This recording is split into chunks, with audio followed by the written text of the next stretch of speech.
This is AC35 Daily Update. With a smacking 4-2 on the Great Bermuda Sound, Peter Burling holds back a fast and furious Nathan Outridge. It's the final countdown at the Louis Vuitton America's Cup Challenger Series. On the pitch, here's a Nautical Channel correspondent Nick Douglas with the Sunday racing recap and commentary. Hi Nautical Channel sports fans, this is Nick Douglas, the Sailor Girl in Bermuda after the second day of the Louis Vuitton America's Cup Challenger Playoff Final, and the racing just keeps getting better and better. Yesterday we saw Emirates Team New Zealand take a win in the last race of the day over Artemis Racing when we lost the skipper overboard.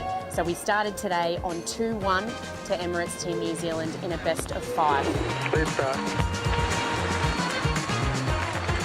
Artemis Racing came out of the blocks exceptionally well and managed to lead Emirates Team New Zealand all the way to the finish, even though they got themselves into a really close tacking situation with the Kiwis. They avoided the luff and managed to come home, levelling the score 2-2.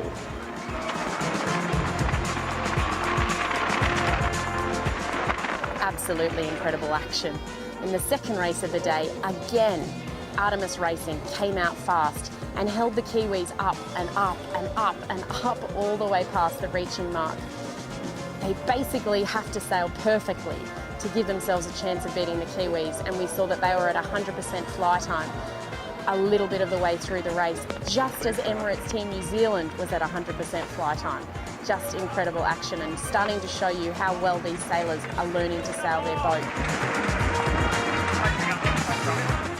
Now, Artemis Racing yesterday was sailing with their light airfoils, while Emirates Team New Zealand was sailing with their heavy airfoils. Today we saw a complete split of that configuration, with Emirates Team New Zealand sailing with their light airfoils, which helped to lift them out of the water, and Artemis Racing choosing to sail with their heavy airfoils, which are for less drag and more speed, as they don't need as much lift with the extra wind speed. Now, in the first race of the day, Artemis Racing was able to go fast and high and hold their lane with the Kiwis.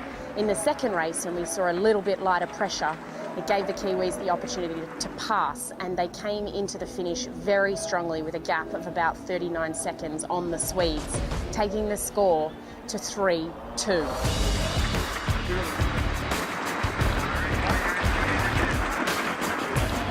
What would happen in the third race? Well, we just had to wait and see. Again, the Swedes came out fast off the blocks, leading and pushing the Kiwis all the way up past the reaching mark.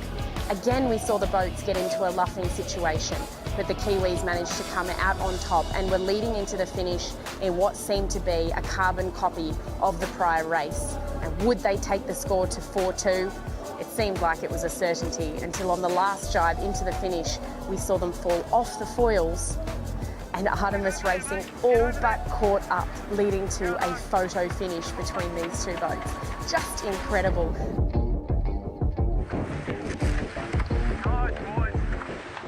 But Emirates did manage to secure the win by 1.3 seconds over the Swedes. Incredible. So now we see that Peter Burling has secured a 4-2 lead for his team with Emirates Team New Zealand going into tomorrow, the final day of the Louis Vuitton America's Cup Challenger Playoff Final. I caught up with Peter after racing. Pete, you went out with your light airfoils today, which was maybe not the right decision. Yesterday with your bigger foils, which was maybe not the best decision, but you've managed to be fast and win the majority of the races both times. Yeah, well, I think both days, we've just done what we had to do to win, and, today definitely didn't seem like it really mattered, how you win at the start or down the first reach, but for ourselves it was just all about being in touch with that bottom mark and taking the opportunities we were given, and definitely in the last two races, we did a great job of doing that. The guys produced a massive amount of power and, sailed the boat in some really fast modes upwind, so we're really happy to walk away with 2 wins, considering it was a bit windier than we thought it was going to be. So as you can see, the Kiwis are feeling exceptionally strong going into the final day of racing tomorrow.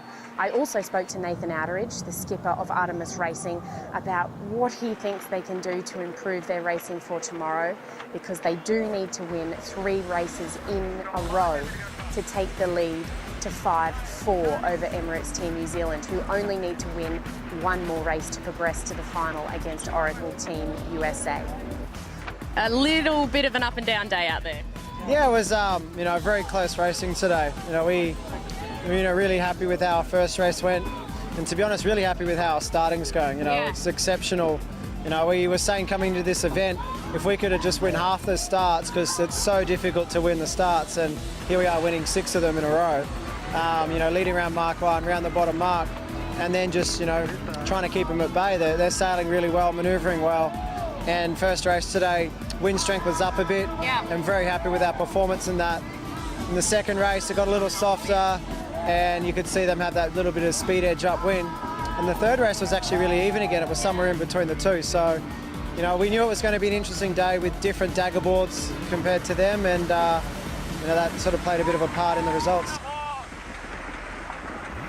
So I'm not exactly sure what will happen tomorrow, but what I can guarantee you is that it's going to be a fantastic day of racing.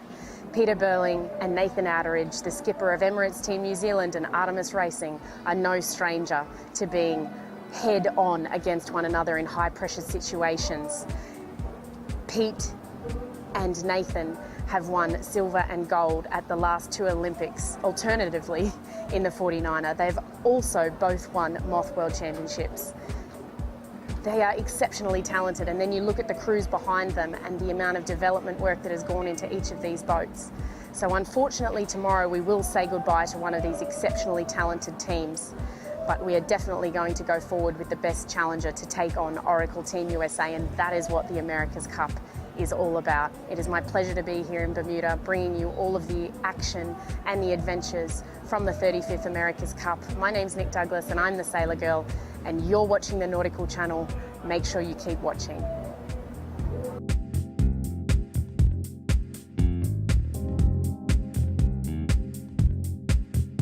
One for the Kiwis or 3 for the Swedes. The stakes are higher than ever. The challenger of the 35th America's Cup is about to be decided. Stay tuned for the next edition of AC35 Daily Update with Sailor Girl and adventurer Nick Douglas from Bermuda.